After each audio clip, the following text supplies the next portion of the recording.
Hello, I'm VR Critic, and welcome to my review of HoloBall by developer TreeFortress Games. The game is available for purchase on Steam for $9.99 US or $10.99 Canadian. Let's see what it brings to the table. HoloBall is a futuristic take on Pong in first-person VR, relying on your quick reflexes to challenge an AI in all three axes. The AI takes the form of a giant defensive square, while you're provided dual laser paddles to attack the ball with. To defeat the AI on a given difficulty, you have to defeat it 5 rounds in a row. To win a round, you must score 5 goals on the AI before it scores 5 on you. Each time you win a round, the AI will have an ability of its raised, such as its movement speed or shot power. If the AI defeats you in a round, you lose the entire match and your presumably expensive car behind you is destroyed. The 3 base difficulties are easy, medium, and hard. Easy starts you off in a fairly small playing field with a slow-moving and slow-shooting AI. Medium and hard modes increase the field size as well as the base stats of the AI, making it move faster to block your shots and shooting the ball back at you with much more power behind it. Beyond easy, medium, and hard, there's an extreme difficulty, endurance mode, and zen mode. Extreme difficulty puts you in a smaller field compared to hard mode with an even more challenging AI and the removal of sweet spot borders, which I'll talk about later. Endurance mode pits you against the AI in an endless match where you try to score as many goals as possible without getting scored on yourself 3 times. In zen mode, you don't have an AI to fight. You simply have a wall to rally the ball off of and practice your skills and become more comfortable with the game physics. You have the option to go for an endless streak here, which already has some fairly ludicrous top scores on the leaderboard. There are different ways you can work with the paddles, and both ways will take some practice to get used to. Swinging and attacking the ball takes timing and precision, as well as getting a feel for the length of the paddles. I find it somewhat easy to misjudge the paddle size in the heat of a rally, resulting in an underswing and miss of the ball. The other way to use them is more defensively, holding the paddles in a blocking position and waiting for the ball to hit them instead of you attacking the ball. This can be helpful for shots you're not sure you can make fast enough with a swing. Using the paddles defensively won't often score you a goal, as the momentum of actually swinging is what gives the ball the power it takes to score. Another thing that will take some practice is fully utilizing both your left and right paddles. Players starting out may default to behaving like they would in tennis, only using their dominant hand's paddle and primarily using backhand swings. It may feel the most familiar, but if you want to have a chance on harder difficulties, you'll have to form yourself to taking advantage of both arms, forward and backward swinging. The behavior of the paddles and their physics with the ball feels slightly off though, and could use some touch-ups. The game seems to split the angle of your paddles and the momentum of your swing apart when the ball makes contact. What this means is that the outcome of your swing is determined only in the instant the ball makes contact with the paddle. In that moment, it will take the angle of the paddle meeting the ball to path out where the ball will go after being hit, and only use the momentum of your swing to determine how fast it will travel on its determined path.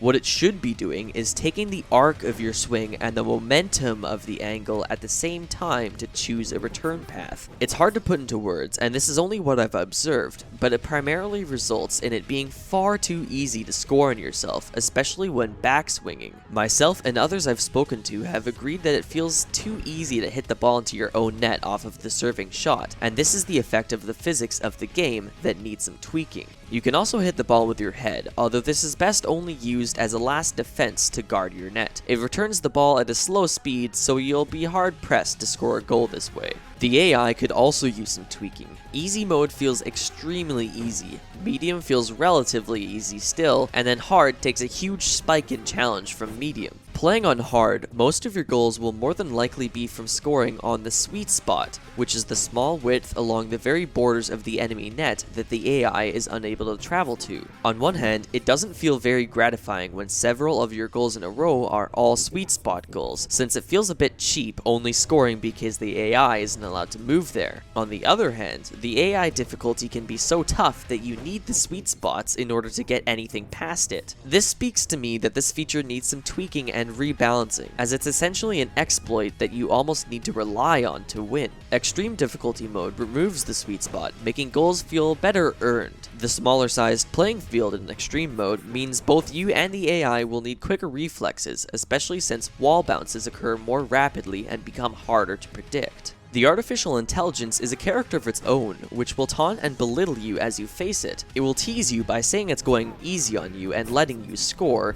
or question the quality of your car or the abilities of the human race. If you're susceptible to Stockholm Syndrome, you may find yourself losing on purpose to further embrace the dominance of the deriding AI. I mean, if that's what you're into. The game also offers a very nice variety of camera angles to display on your desktop for more enjoyable viewing for anyone watching. You're represented as a limbless head and body with your paddles. It's actually quite a charming figure and surprisingly easy to express yourself through body language with it. You can view yourself battling from various angles or use some chase cameras that follow the ball for more action. Some of these camera modes require additional GPU processing, so you may get lower frame rates in your HMD while using them if you don't have a beefier card. The visual representation of HoloBall is very pleasing and easy to get immersed in with its simplistic Tron-like style. The electro rock music is awesome and fits the theme very well, although it only consists of one track which can get fairly repetitive. Additional songs of the same genre would not only make for a fantastic soundtrack, but would pass the time playing much more enjoyable. Controller haptics are very nice too, vibrating when you swing your controller to emulate the feeling of air resistance as you would when actually swinging a paddle. The only game settings available are choosing between low or normal graphics. As always, more options are always much nicer to have, such as music and audio effects settings and a more in-depth set of graphics options. Personal customization would also be a much appreciated addition, perhaps providing varieties of arenas, paddles, balls, and enemy AIs to choose from. Speaking of updates, the developers at TreeFortress are in the early stages of adding better multiplayer. Currently, the only multiplayer available is a local multiplayer where someone can take control of the enemy square and move it around against the VR player. However, the devs have begun to consider some cool suggestions from Reddit, such as having players side by side rallying against a solid wall, with turns to hit alternating between the two players. Another idea was a hallway mode, putting players on opposite ends of a very long, narrow corridor with a focus on bouncing the ball off the wall multiple times. There may also be a multiplayer mode with power-ups added. There are a lot of fun suggestions, and I'm happy to see the developer taking them so seriously. You should go and read them yourself. If you plan on playing this game, make sure you have a good amount of free space around you without anyone or anything to intrude. You'll be swinging your arms with a good amount of power behind them from all angles and directions. You wouldn't want to hit someone while playing this, as it would more than likely result in blood on an unlucky swing being made as an offering towards the HoloBall AI. If it's not blood being shed, you'll absolutely be sweating. This game keeps you extremely active, and if you don't like the feeling of putting on a sweaty HMD, you won't want to take it off until you're finished playing. For only $10, this game offers a very fair and reasonable amount of content. It's addictively fun, easily replayable, and already worth your money. If the price stays the same when the multiplayer on the horizon gets added, you'll be getting this game at an extremely good value. In its current state, HoloBall already receives my recommendation, and any fixes or additional content from here on out will only multiply my positive feelings for this game. Thank you very much for watching, and I hope you enjoyed my review. Please feel free to critique my critique in the comments or on Reddit, as I really do enjoy reading and responding to all feedback. If you have a game you'd like me to review, leave a suggestion and subscribe to see it and more like this.